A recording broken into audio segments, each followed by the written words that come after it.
আমরা অলরেডি আপনারাও জানেন 2009 থেকে আমাদের যে ত্রিপুরা ল্যান্ড রাজ্য গঠনের যে এদেশি এলাকাকে নিয়ে ত্রিপুরা রাজ্য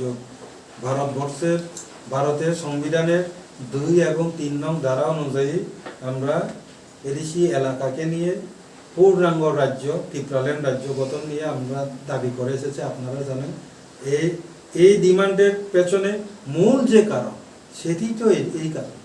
তো এটা আমরা শুরু থেকে 1967 থেকে যখন এই ত্রিপুরা রাজ্যে আঞ্চলিক দল টিউজেস জন্ম হয়েছিল, সেটাতে প্রথম যে ডিমান্ড এটাই ছিল, কিন্তু তখন এই গুরুত্বটা মানুষ বুঝতে পারেনি। আমি আরেকটু ব্যাখ্যা করব, কারণ আমরা 2023 গত 2024-এও আমরা স্বরাষ্ট্রমন্ত্রী এবং রাজ্যপালের সঙ্গে এই বিষয় নিয়ে আমরা ডেপুটেশন দিয়েছি। যখন আমরা আমাদের বাংলাদেশে যখন শেখ হাসিনার কে অপসারণ নিয়ে যখন সমস্যা তৈরি হয়েছিল, তখনও আমরা এই কথাটা বলেছিলাম যে এইটা কিন্তু শুধু ত্রিপুরার বিষয় নয়, এই বিষয়টা কিন্তু সমগ্র ভারতবর্ষের। ত্রিপুরা হচ্ছে এটা একমাত্র করিডোর।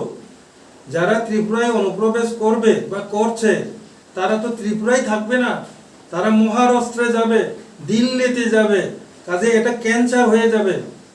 শুরু তো হবে ত্রিপুরা থেকে।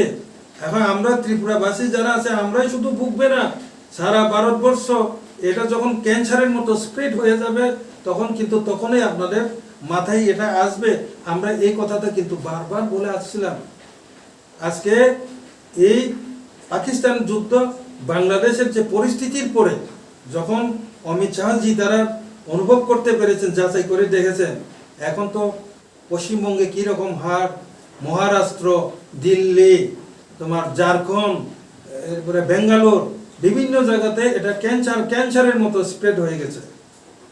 যখন আমরা ত্রিপুরাবাসী যারা আমরা যখন বলতাম, তখন আমাদেরকে কি বলতো, এটা সাম্প্রদায়িক একটা ইস্যু বলে বলতো, কিন্তু এটা আদৌ সাম্প্রদায়িক ইস্যু নয়, এটা ভারতবর্ষের সার্বভৌমত্বের বিষয়।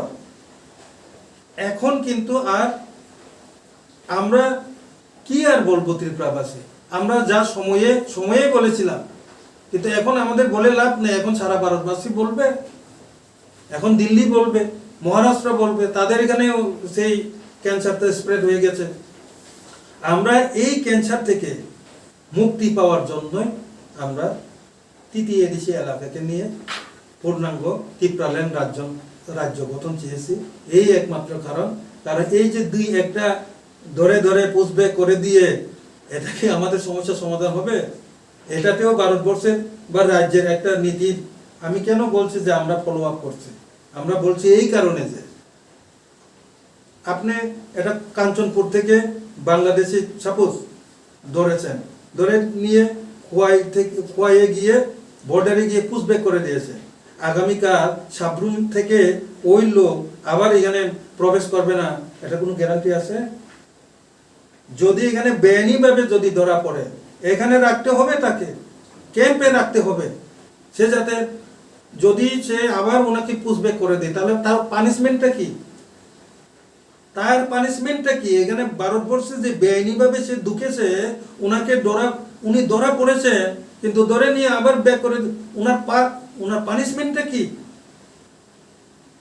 বেআইনিভাবে প্রবেশ করেছে, এটার পানিশমেন্ট তো থাকার দরকার, কিন্তু না, এটাকে ধরে নিয়ে পুষব্যাক করে দেবে। তো আগামীকালকে আবার সাবরুম দিয়ে আসবে। এইভাবে এটা সমস্যার সমাধান সম্ভব।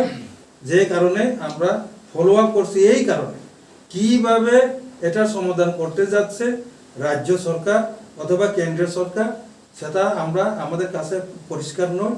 এটা আগে পরিষ্কার হোক, তারপরে আমরা এটা পরবর্তী সময়ে রিভিউ করে কি হয়েছে ত্রিপুরা রাজ্যে, কি পদক্ষেপ নেওয়া হয়েছে, আদৌ পদক্ষেপ নেওয়া হয়েছে কিনা, সব কিছু 30 দিন কমপ্লিট হওয়ার পরে যা তথ্য চলে আসবে, আমরা আইপিএফটি প্রার্থী রিভিউ কমিটিতে বসবো, রিভিউ করার পরে আমরা পরবর্তী পদক্ষেপ আমরা জানাবো।